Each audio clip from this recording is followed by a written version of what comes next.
Iran's economic crisis has entered a dangerous new phase. Official data shows annual inflation hitting 66%, but for the poorest families and disadvantaged provinces, that figure has already crossed into three-digit territory. Economists warn that Iran has entered what they call a period of economic misery. Price tags are outdated before the ink dries. Shopkeepers can't be blamed. They're racing against a clock that ticks every minute. But for shoppers like me, it's chaos. I calculate at the shelf, pay more at the counter, and walk away with nothing but dissatisfaction. For millions of Iranian families, putting food on the table has become a daily battle.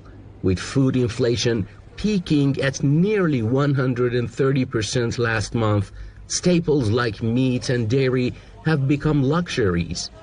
The national currency, the rial, has plummeted to record lows, eroding whatever savings families had left. Desperate times have forced millions to take on second jobs.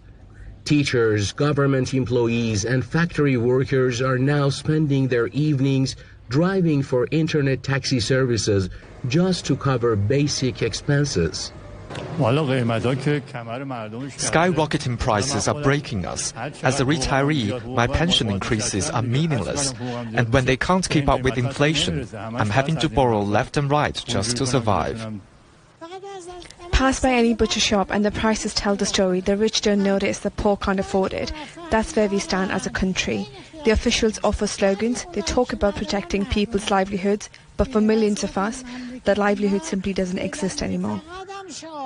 But perhaps the most telling sign of this crisis is how Iranians are being forced to pay for their daily bread.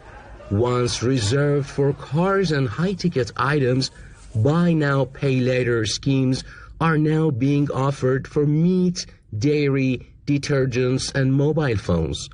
Billboards from companies like SnapPay line Tehran's streets, advertising installment plans for groceries. Delivery services are even advertising half-sized portions of traditional dishes. Every day, customers pick up an item, glance at the price, and put it right back. Look at these shelves. They're full. The problem isn't supply. The problem is right here in my hand. This jar of mayonnaise now costs more than many Iranians earn in a day. So they walk in, they look, and they walk out with nothing. That's the real story of Iran's economy today. Ehsan Keivani, CGTN, Tehran.